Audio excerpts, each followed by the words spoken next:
Alors, bonjour, bonjour à toutes et à tous et merci à l'Observatoire global du Saint-Laurent pour l'invitation et merci à vous d'être là aujourd'hui. Alors, je vais échanger avec vous de cette norme-là, la norme ISO IEC 42001, qui est, comme ça a été déjà rappelé, la première norme de système de management dédié à l'IA. Alors, c'est une norme qui a été élaborée juste avant d'entrer dans le vif du sujet, dans la perspective d'un référentiel qu'on a qui s'appelle COBIT 2019, en fait, qui établit une différence entre ce qu'on appelle la gouvernance. La gouvernance, ça concerne les grandes orientations, par exemple, d'une entreprise et les objectifs qu'elle se fixe et la gestion, en fait. Donc, la gestion, c'est vraiment l'opérationnalisation de la gouvernance. Donc, c'est vraiment ce qu'on fait au jour le jour. Donc, aujourd'hui, ce dont je vais parler, c'est vraiment du volet gestion, évidemment en lien à la gouvernance, mais c'est surtout de la gestion, donc le management de l'IA. Je suis cofondateur du réseau d'expertise en éthique de données et membre du comité ISO qui a travaillé justement sur cette norme-là. Et mon objectif, ça sera de montrer comment ce cadre peut s'appliquer concrètement à vos projets de recherche et à vos activités autour, par exemple, de vos projets, par exemple, du Saint-Laurent ou donc pas seulement en théorie. Et à la fin de la présentation, vous aurez une meilleure idée de ce que cette norme peut apporter à la fois à vos pratiques scientifiques et à vos obligations de gouvernance et de conformité. Alors, voici rapidement le plan pour que vous sachiez où on s'en va ensemble. Je vais d'abord vous présenter l'ADN de RAID, qui est un OBNL, et puis replacer l'IA dans le contexte de vos travaux en sciences marines, entre autres, et en gestion des données environnementales. Ensuite, on fera un détour par les bases des normes ISO et des systèmes de management pour comprendre d'où vient ISO 42001 et ISO IEC 42001. Et on entrera ensuite dans le cœur de la norme avec ses piliers, ces grands piliers. Et on terminera avec les bénéfices possibles pour vos organisations et les formes d'accompagnement qui existent pour ne pas avancer seul sur ce terrain. Alors, l'ADN de RAID, alors RAID, c'est un OBNL, comme je l'ai mentionné, dont la mission est assez simple à formuler, c'est d'outiller les organisations pour protéger leurs données et sécuriser leurs usages de l'IA. Concrètement, on accompagne des organisations publiques et privées et des OBNL qui doivent gérer des données parfois très sensibles, donc des données personnelles, mais aussi des informations en lien par exemple, à des brevets, etc. Donc, des types de données qu'il faut protéger tout en innovant avec l'IA. On essaye de construire des ponts entre les exigences législatives, les contraintes techniques et la réalité du terrain, des équipes de recherche et des opérationnels. En ce sens, notre rôle, c'est de transformer des concepts comme gouvernance des données ou gestion des risques IA en processus et en outils que les équipes peuvent réellement utiliser au quotidien. Et c'est à cette expérience-là que j'aborde, que j'associe ISO 42001 aujourd'hui, en gardant toujours en tête les défis pratiques que vous rencontrez dans cette perspective-là. Alors, si RAID existe, c'est parce on a constaté un besoin croissant d'approches structurées basées sur des recherches de pointe et sur des normes internationales comme la famille ISO. Donc, en ce sens-là, on aide les organisations à faire le lien entre leurs ambitions en IA, tous les enjeux, leurs capacités internes à pouvoir atteindre leurs objectifs, à mettre ensemble différents types de compétences dans des équipes interdisciplinaires. Dans nos travaux, on s'intéresse d'abord au lien entre médias sociaux, cybersécurité. On travaille aussi sur des enjeux liés à la gouvernementalité algorithmique, tout ce qu'on peut voir, par exemple, lors des élections, des défis quand même assez importants pour la démocratie. La question de la blockchain, la gestion de la blockchain. On a travaillé sur un plan, une politique pour le gouvernement du Québec pour l'utilisation de la blockchain, les registres distribués dans le contexte, par exemple, de l'identité numérique. Donc, en tenant compte des principes éthiques qu'on va aborder tout à l'heure, par exemple le principe de minimisation des données à travers différents types d'articles et de livres dans différents domaines. Donc, on a une expertise ciblée en cybersécurité avec les lois, la loi 25, le RGPD, PIPEDA, euh, la norme ISO. On fait aussi du piratage éthique, des tests d'intrusion. Et puis côté IA, des tests qui permettent de vérifier des enjeux qu'on peut avoir, par exemple, d'empoisonnement, tout ça de sécurité qu'on a actuellement avec l'IA et tout ce qui relève la norme ISO 42001 dans des contextes en ML, en apprentissage automatique ou en NLP. Voilà, donc ça, c'est les différents domaines qu'on couvre du point de vue de l'éthique. Alors aujourd'hui, comme on le sait, l'IA est partout, dans l'environnement, les transports, la santé, les services publics et bien sûr la recherche scientifique. On est passé d'un débat peut-on faire de l'IA à une question beaucoup plus urgente, comment bien encadrer l'IA. Alors, on assiste à une explosion de systèmes d'IA générative, hein, que ce soit OpenAI, avec leur GPT, leurs différents modèles, et puis avec Gemini qui a pris une autre dimension ces derniers jours. Et avec, on a aussi une multiplication d'usages, parfois, qui sont sans cadre clair ni évaluation de risque. Et dans le même temps, les attentes sociétales montent, que ce soit au niveau de l'éthique, la légalité, la transparence et la confiance, qui deviennent des exigences, hein, comme montrent plusieurs rapports qui ont été publiés par Deloitte, qui montrent l'intérêt que les gens ont pour ces questions-là. Et en ce sens, on peut dire que la norme ISO s'inscrit précisément dans ce contexte de bascule pour aider les organisations à structurer leurs approches. Alors, les risques commencent souvent par les biais et la discrimination. Lorsque, par exemple, des modèles produisent des décisions qui peuvent être injustes pour certains groupes de personnes, on peut avoir aussi ce qu'on appelle les boîtes noires, l'opacité des systèmes qui peuvent compliquer la compréhension et la contestation des décisions. On retrouve aussi des atteintes potentielles à la vie privée liées au traitement massif des données, hein, tel qu'on le voit par exemple dans le contexte des médias sociaux. Et on sait quand même très bien que ces médias sociaux ont contribué à faire évoluer l'IA, mais ça pose beaucoup de problèmes en termes en termes éthiques en fait. Et on a aussi des risques de sécurité liés aux vulnérabilités techniques et aux cyberattaques. Et à cela s'ajoutent les enjeux de réputation et de perte de confiance qui peuvent toucher aussi bien des organisations publiques que des équipes de recherche. Et enfin, ces risques doivent être lus à la lumière d'un cadre réglementaire en évolution. Pour nous, au Québec, c'est la loi 25. Il y a aussi PIPEDA ou dans d'autres contextes.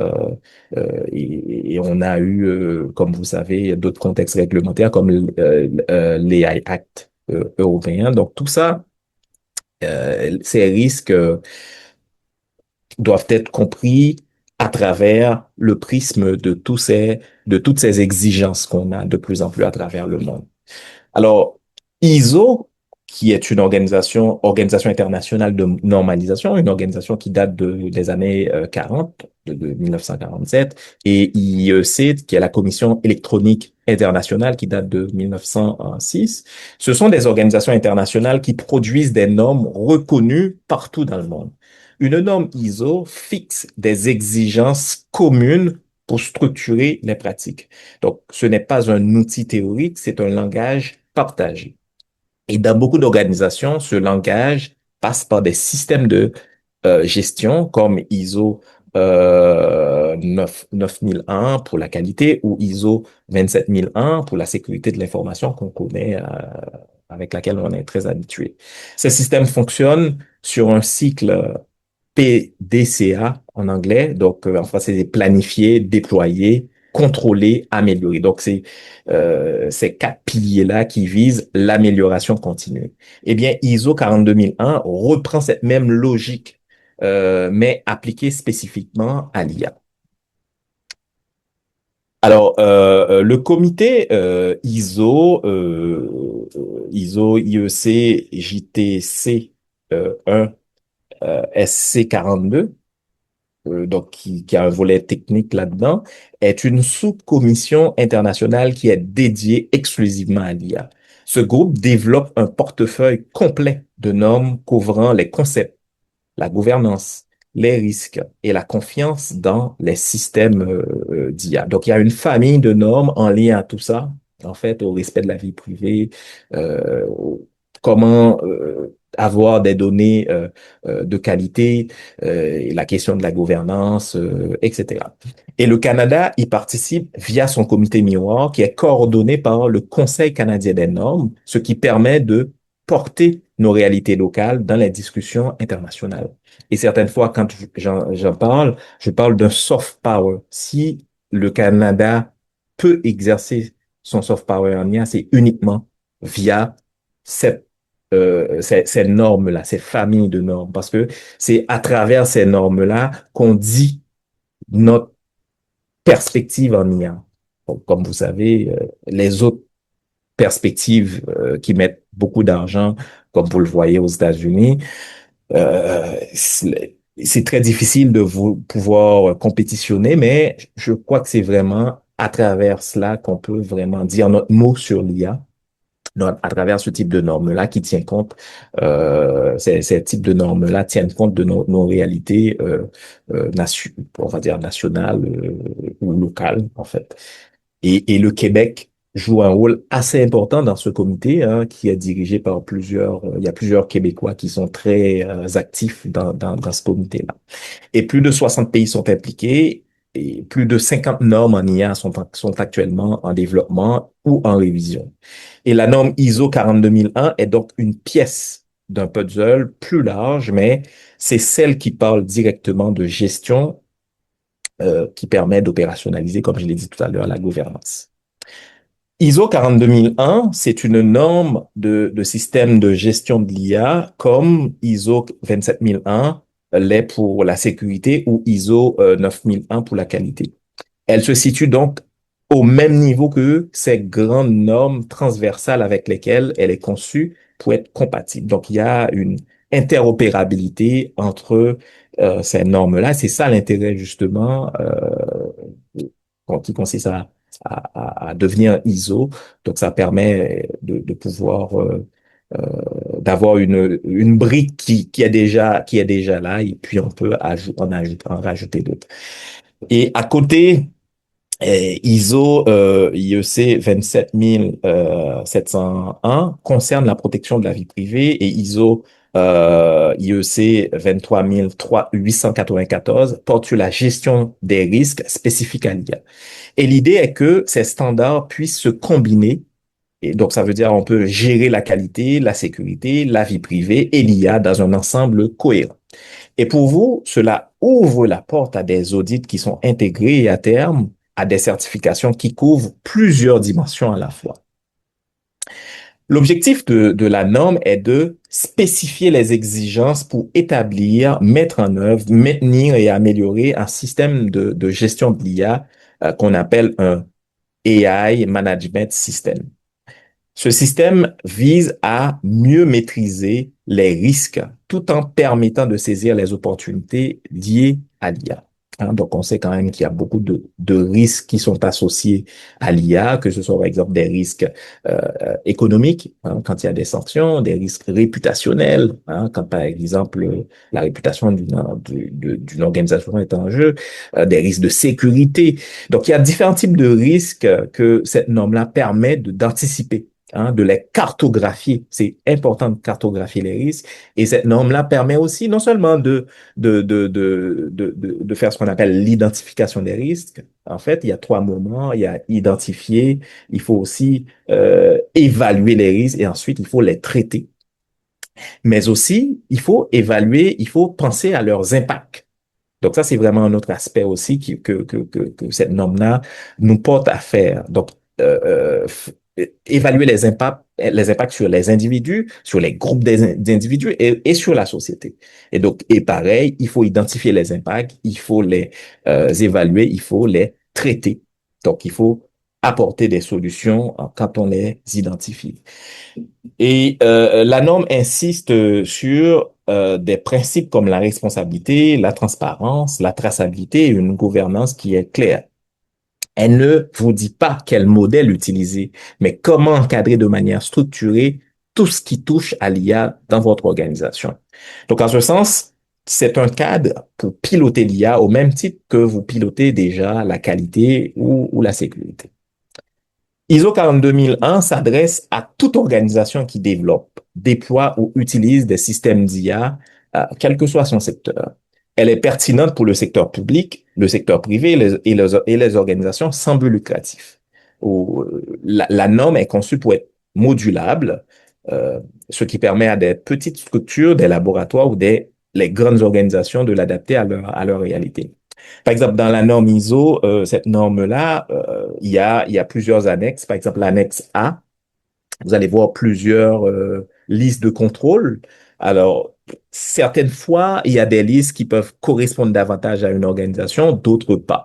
Donc, ça veut dire que on peut vraiment, en fonction de son contexte, tenir compte de ce qui est proposé, de ce qui est recommandé, en fait. Et puis, on peut aussi jumeler ça à d'autres exigences. Par exemple, au Québec, on a par exemple quelques requis de l'AMF, de l'autorité du marché financier, quand on fait de l'IA. Et on peut, par exemple, les coupler ensemble. Donc, tout ça, c'est ce que permet cette norme-là de pouvoir mieux gérer votre système d'IA et votre utilisation, votre adoption de l'IA. On peut penser par exemple à des systèmes de recommandation, à l'IA en santé, aux services publics ou encore à des applications en environnement et en transport. Et dans votre contexte, cela peut viser autant un modèle de prédiction environnementale qu'un outil d'aide à la décision pour la gestion d'aires marines protégées. La norme est organisée autour de plusieurs grands blocs. Donc, c'est cinq grands blocs que vous voyez ici qui structurent la démarche. D'abord, la gouvernance avec le leadership, les rôles et les responsabilités. Ensuite, la politique IA qui fixe les principes et les objectifs. On trouve ensuite la gestion des risques qui encadre l'identification, l'évaluation et le traitement des risques liés à l'IA. Et un autre bloc couvre le cycle de vie des systèmes, de la conception aux données et au déploiement. Et un dernier insiste sur la documentation, la traçabilité et la surveillance. Ce découpage vous aide à vérifier que rien d'important n'est laissé, vous aide à garder, à surveiller tous les éléments qui sont essentiels, en fait, pour ne rien laisser de côté dans votre approche de l'IA. Alors, le premier pilier de cette norme-là, c'est la gouvernance, le leadership et les responsabilités. La norme commence par rappeler que rien ne fonctionne sans un engagement clair et visible de la direction. Cela passe par une allocation de ressources, mais aussi par une culture explicite de responsabilité autour de l'IA. Donc, c'est important de comprendre que euh, on peut pas utiliser l'IA dans un contexte organisationnel et que l'IA fait, on va dire, une bêtise, hein, quelque chose qui se passe pas bien, et de dire que c'est à cause de l'IA. On peut plus dire ça, on n'accepte pas ce genre de choses-là parce que l'IA, il doit y avoir des responsables, des gens qui sont imputables. Et aujourd'hui, de plus en plus, on parle d'une chaîne de responsabilité.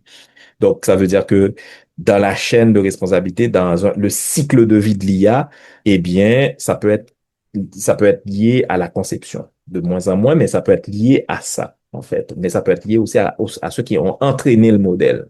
Ça peut aussi être lié à ceux qui ont déployé le modèle, qui vont faire de l'inférence, par exemple. Donc, tout ça, on peut avoir une chaîne.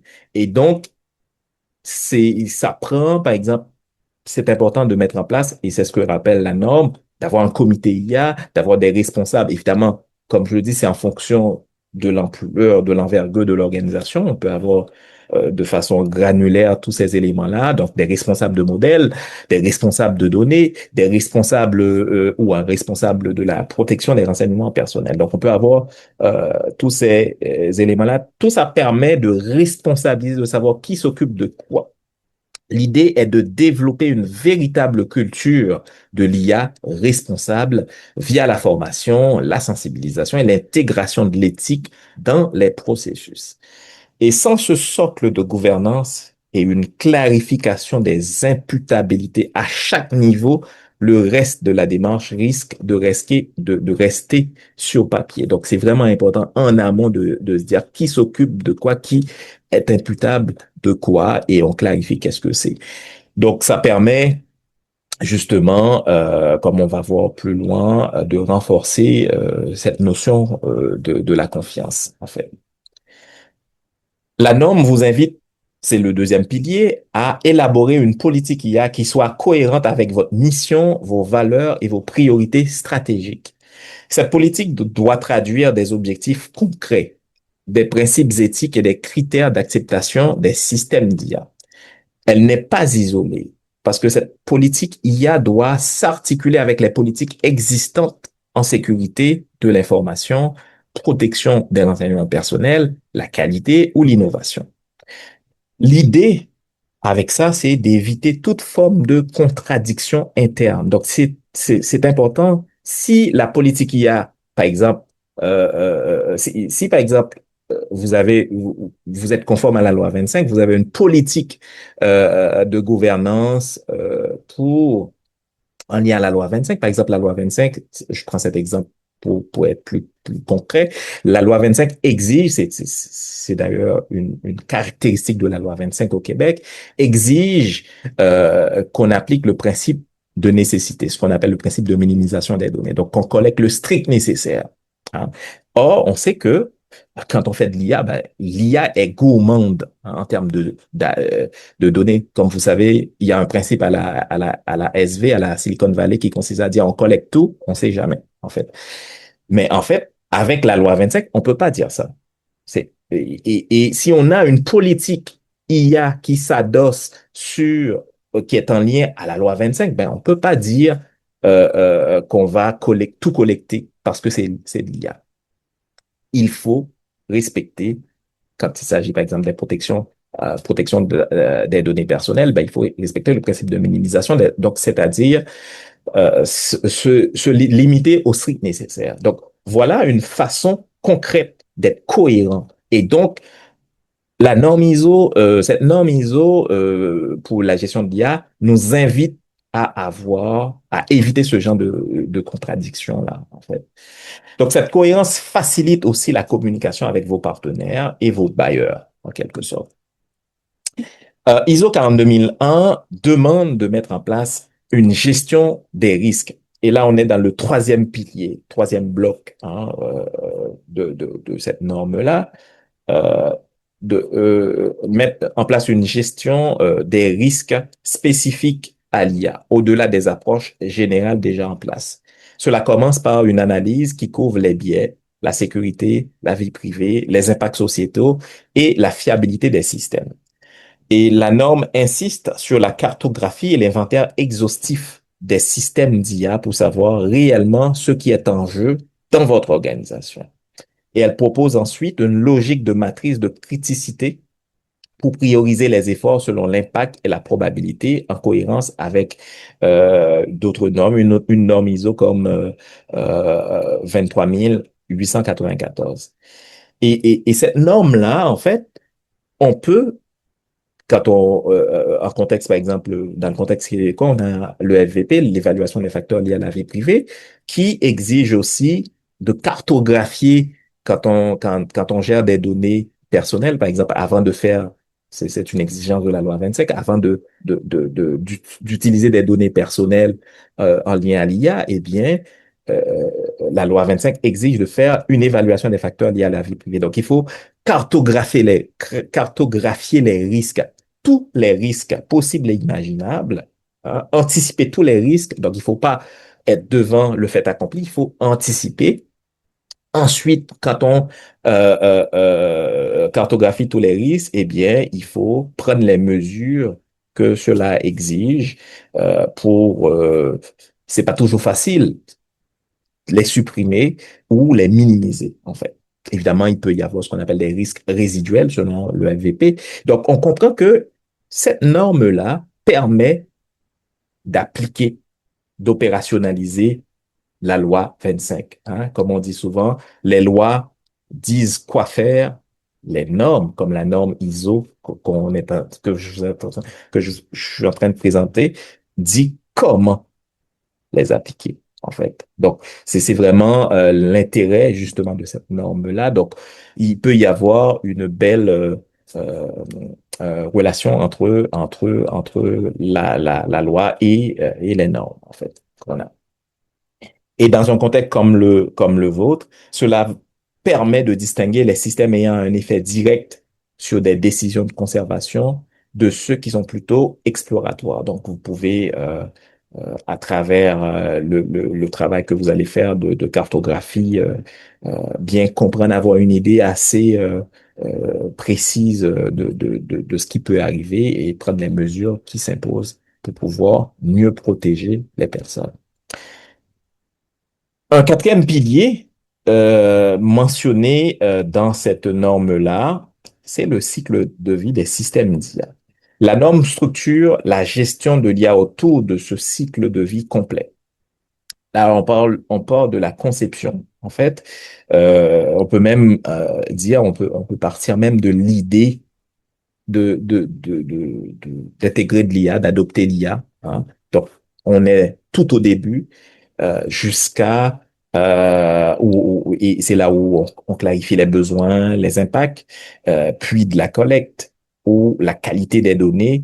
Donc, tous ces éléments-là, il faut en tenir compte. Viennent ensuite l'entraînement avec les tests et la validation, puis le déploiement en production, la supervision qui continue, ça permet de surveiller le comportement du système et de détecter les dérives jusqu'à la phase de retrait ou ce qu'on appelle le décommissionnement, en fait. Parce que c'est important de savoir que un système d'IA, ben, quand son objectif aura été atteint, il faut le débrancher, en fait. C'est important de mettre fin et il faut le faire avec, en tenant compte des exigences qui existent en sécurité, surtout s'il s'agit de données personnelles, donc pour protéger les données personnelles. Et à chaque étape, ISO 42001 demande des contrôles, donc validation, test, revue humaine et documentation pour que le système ne soit jamais laissé en roue libre. Et comme on le dit, et là aussi, c'est un point qui, qui, qui, qui fait, qu'on peut relier aussi à la loi 25. Donc, ça prend quelqu'un dans la boucle. Hein. On peut pas laisser l'IA faire, on achète un accès ou on utilise, on a développé, on a déployé et puis après, on laisse faire les choses. Il faut vraiment qu'il y ait des gens qui surveillent l'évolution pour s'assurer que ce qui était prévu se fait correctement. Donc, ça prend des personnes pour superviser l'IA. Alors, on peut pas laisser l'IA faire ce qu'elle veut, comme elle le veut. Euh, la norme considère plusieurs dimensions qui sont indissociables. Hein, c'est le dernier pilier. Donc, d'abord, on a la qualité. hein, donc qui concerne la performance, la fiabilité, euh, la précision des systèmes d'IA en lien avec vos exigences scientifiques. Ensuite, la sécurité, donc c'est-à-dire la protection des modèles et des données contre des attaques et des usages malveillants. Et comme on sait qu'aujourd'hui, la question de la sécurité, c'est un gros défi. Il y a un rapport qui a été publié par Anthropic récemment qui montre comment le code, ils ont un très bon code, hein, comme on sait que dans les benchmarks, l'utilisation de Claude pour générer du code est quand même, sont très bons, en fait. Et il y a quelques jours, ils ont publié un rapport qui montre que comment il y a des acteurs malveillants qui ont utilisé Claude pour faire de l'espionnage à grande échelle, en fait. Et cela, c'est un, c'est de l'IA quasi automatisée, là. Ils ont, les acteurs malveillants ont tout simplement lancé le code et puis le code, ça a fait son travail sans avoir besoin de quelqu'un pour le superviser. Et ça, c'est quand même assez nouveau, en fait, avec l'IA. La capacité qu'on a, par exemple, en langage naturel, de faire appel à de l'IA aussi pour attaquer des entreprises. Donc, on a quand même un gros défi, un enjeu important pour la sécurité. Et donc, c'est pour ça que ça prend une norme comme la norme ISO 42001 pour une bonne gestion parce qu'il se peut qu'on soit attaqué sans qu'on le sache. Donc, il faut vérifier régulièrement pour s'assurer que tout est correct, que tout ce qu'on avait prévu se fait correctement. Donc, pour éviter des usages malveillants, pour éviter que ça impacte négativement des personnes ou des groupes de gens, en quelque sorte. Il y a aussi la confidentialité qui intègre le respect de la vie privée et les principes de minimisation des données. Donc, c'est important de tenir compte de ces aspects-là dans le contexte du RGPD, de la loi 25. Ça correspond tout à fait à ce qui est demandé. Et enfin, l'explicabilité, aussi l'explicabilité qui est suggérée par cette norme-là, eh bien, on retrouve cet enjeu-là aussi dans la loi 25. Si, par exemple, on utilise un modèle pour le calcul de risque, euh, pour, euh, dans le secteur de la finance, dans le secteur de la santé, eh bien, il faut justifier les décisions. Donc, il faut expliquer aux gens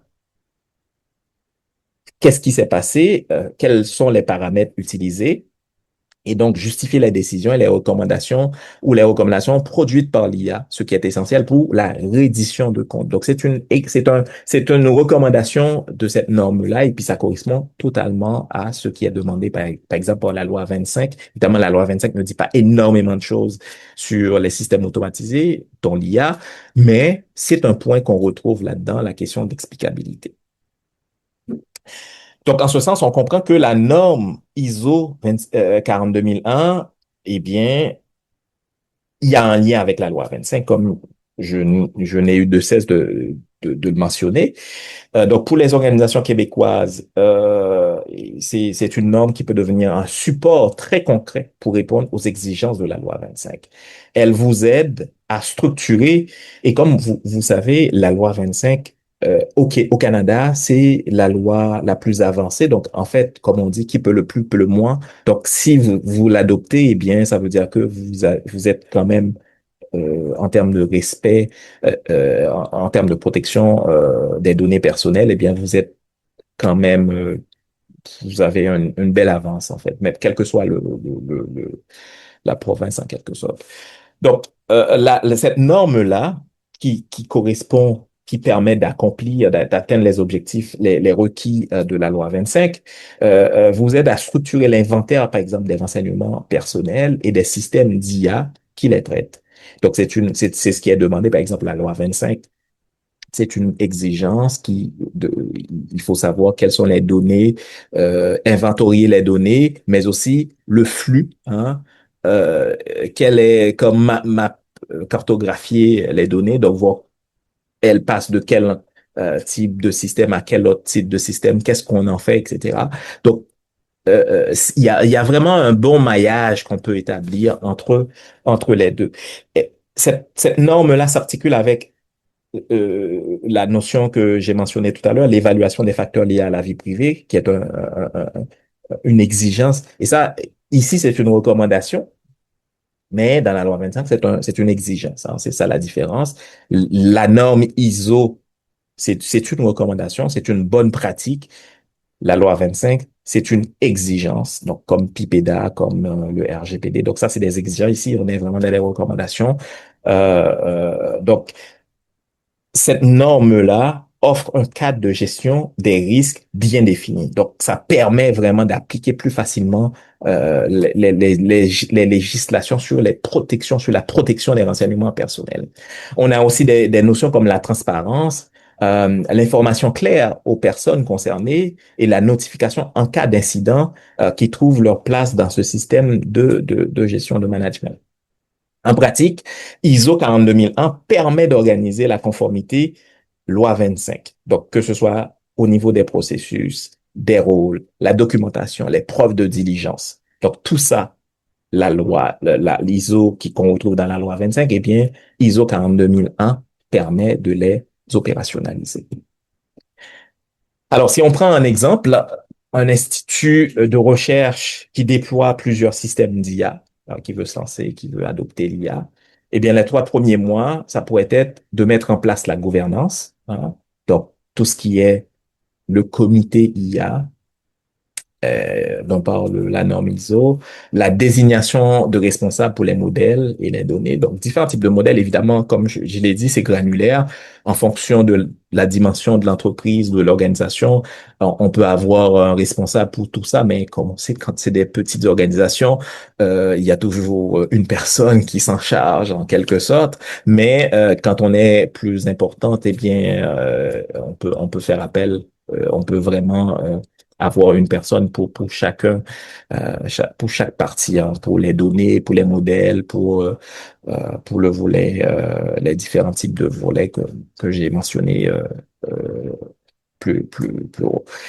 Euh, Entre le 4e et le 6e mois, ça serait de dresser l'inventaire d'une quinzaine de projets, par exemple, que l'organisation a, et en fait la priorisation de 7 à 9 mois, réaliser ce que on appelle dans la loi 25 les évaluations de facteurs liés à la vie privée, tester les biais, mettre en place la surveillance des systèmes critiques. Donc, ça, c'est une façon stratégique de pouvoir implanter de façon responsable l'IA. Et enfin, sur les mois 10 à 12, organiser des audits réguliers et concentrer ses efforts sur on choisit des projets. On peut pas tout faire, hein. Des projets majeurs, par exemple, la surveillance des écosystèmes, la modélisation climatique ou la conservation des espèces. Donc, on peut choisir parmi la dizaine, la quinzaine de projets qu'on avait au début.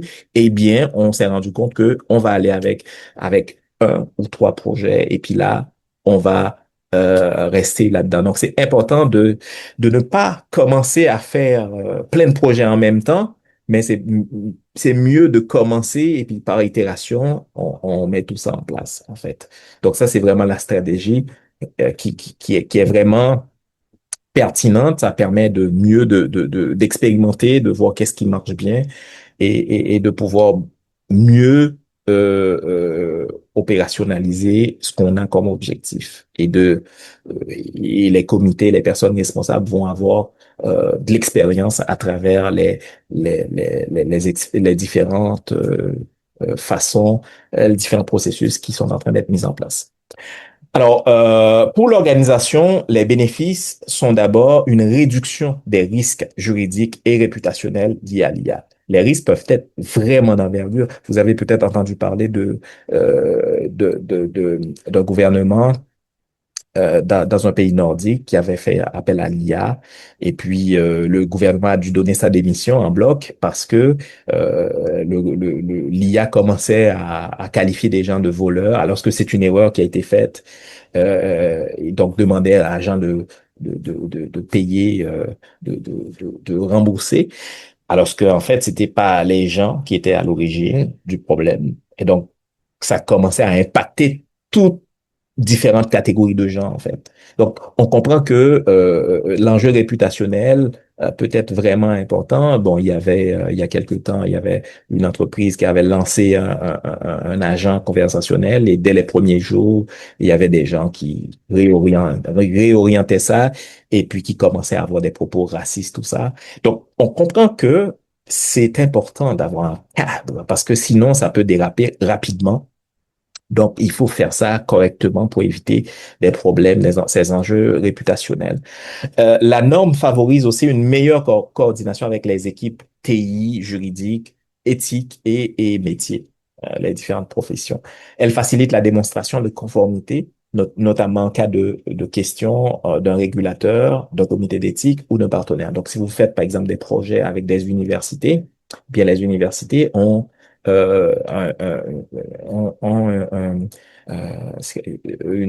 l'énoncé de politique des trois conseils, hein, la boussole des comités d'éthique, eh bien, les comités d'éthique vont vous demander des comptes, hein.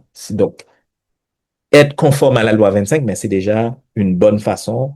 Tu sais, vous n'avez pas besoin de recommencer à zéro.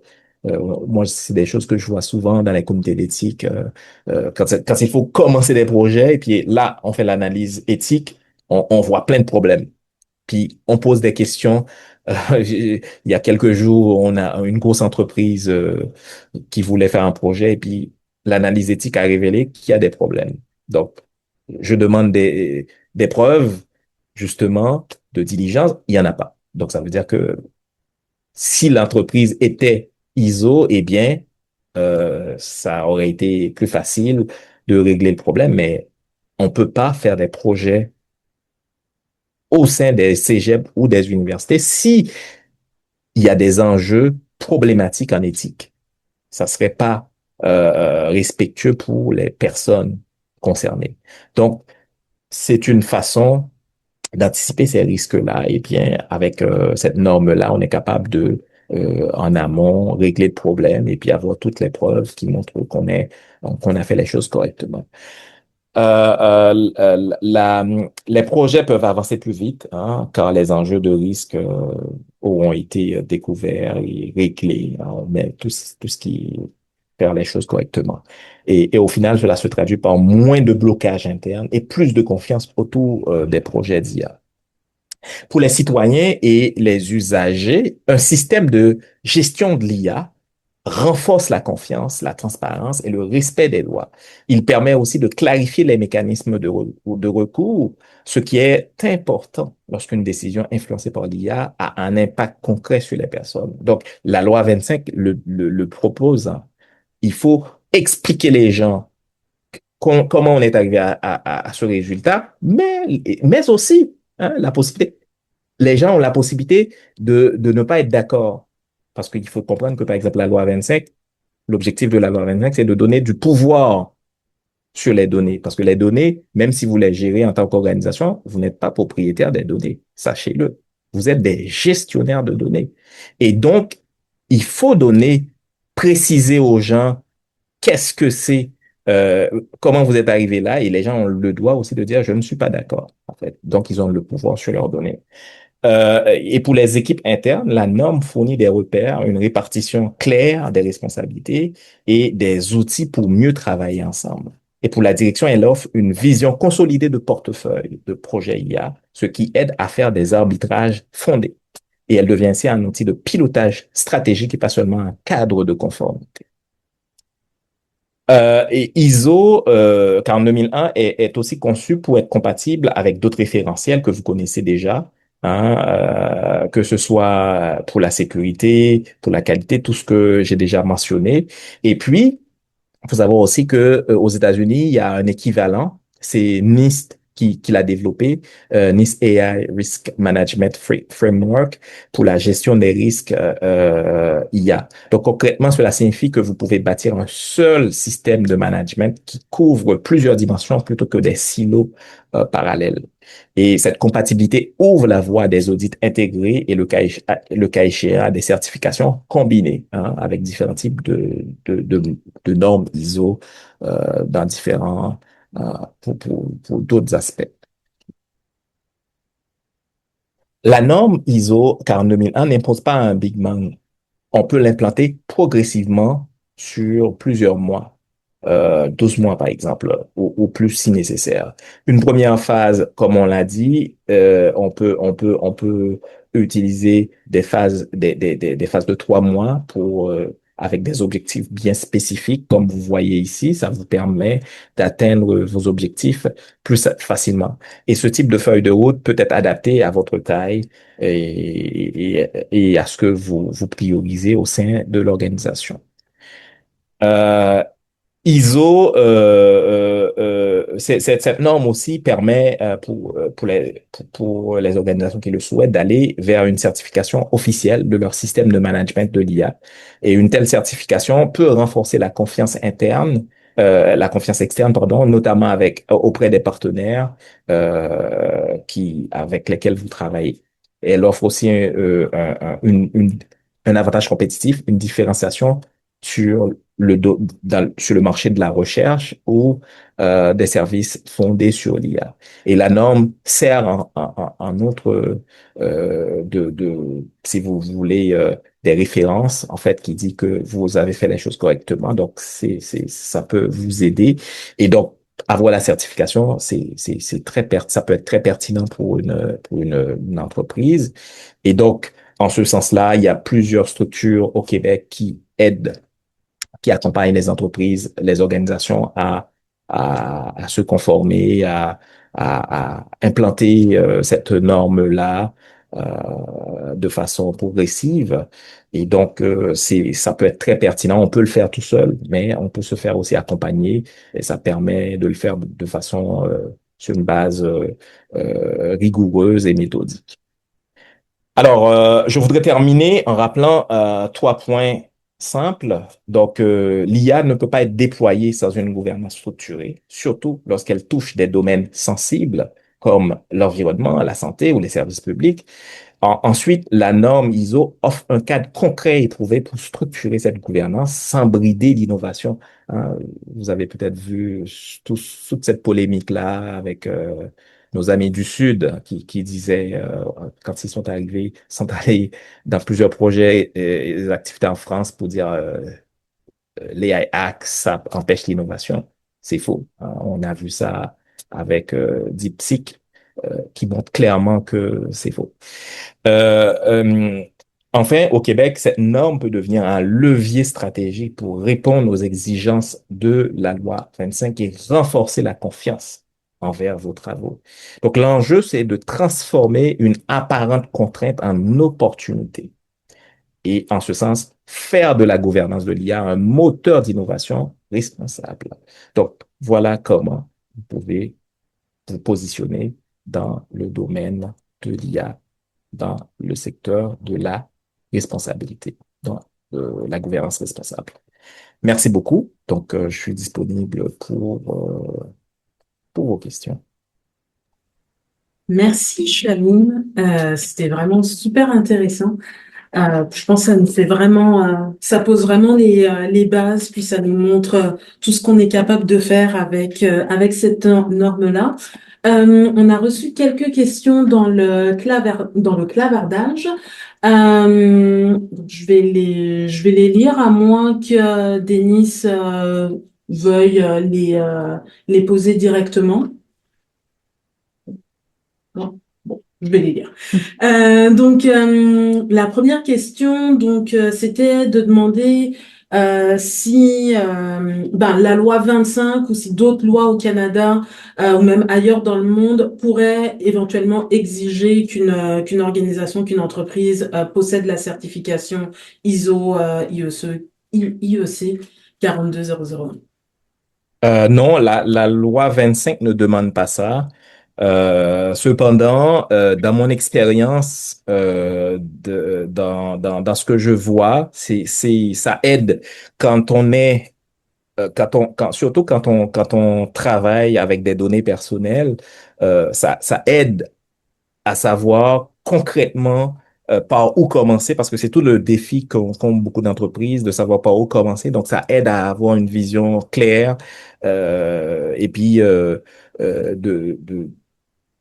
les équipes à travailler ensemble. Donc, c'est vraiment un outil qui est pertinent en ce sens-là, mais c'est pas une exigence des organisations. On a, par exemple, dans le contexte, dans certains contextes, par exemple en Europe, pour les entreprises qui sont dans le secteur de la finance, les banques, il y a des exigences. Par exemple, il y a une norme qu'on appelle DORA, hein, qu'ils exigent. Donc, il faut vraiment à la fin, il faut montrer qu'on l'aura fait. C'est pas le RGPD, c'est vraiment en parallèle, on a d'autres normes, mais pour ISO, c'est pas le cas. C'est vraiment volontaire. Une autre question qu'on a eue, donc là, ce serait de savoir, est-ce que dans le cadre du Québec, est-ce que le gouvernement a offert des mesures de soutien, en fait, afin de supporter les entreprises qui voudraient aller, qui voudraient poser des gestes dans des efforts en fait en termes de conformité? Il y a une initiative, il y a une structure qui s'appelle INSECEM, qui est plutôt au début en fait l'an dernier il y avait un volet pour les OBNL en fait. Les OBNL pouvaient recevoir, il y avait un fonds qui était prévu pour les OBNL spécifiquement dont euh, que pouvaient utiliser les OBNL, mais maintenant, le fonds existe uniquement pour les entreprises à but lucratif, malheureusement. Mais pour l'instant, il y a à ma connaissance, je connais INSECEM qui fait ça, qui est une initiative, un OBNL qui est là, euh, qui, qui, qui aide les entreprises à se conformer, que ce soit par exemple à la loi 25, à PIPEDA, RGPD. Donc, si c'est une entreprise canadienne qui offre ses services aux 27 pays européens, par exemple. Donc, on a INSECEM qui peut financer ça, ou même pour ISO 42001 aussi. Ils commencent à s'intéresser à ça. J'ai fait il y a 3 semaines une conférence euh, qui traitait entre autres de, de, l'importance d'ISO 42000, en fait. Je parlais de gouvernance sécurisée, mais il y avait un volet ISO là-dedans aussi. Donc, il y a INSECEM qui pourrait être une bonne, euh, on peut aller voir, là, INSECEM, pour ce genre de choses-là. C'est bon. Puis là, je vois qu'on a une question, pardon, de Benjamin Verret. Donc, Benjamin, je te laisse poser ta question. Oui, bonjour Chelou, et merci pour la présentation. Elle était très instructive. En fait, la norme dont tu as parlé, 42001, elle semble être très structurante. Et j'ai vu que tu as proposé une temporalité pour la mettre en place, les premiers mois, puis après quelques mois, ainsi de suite. La question que je me pose, ce serait pour une organisation qui souhaite s'aligner avec d'autres normes structurantes, en l'occurrence 27001 ou 9001.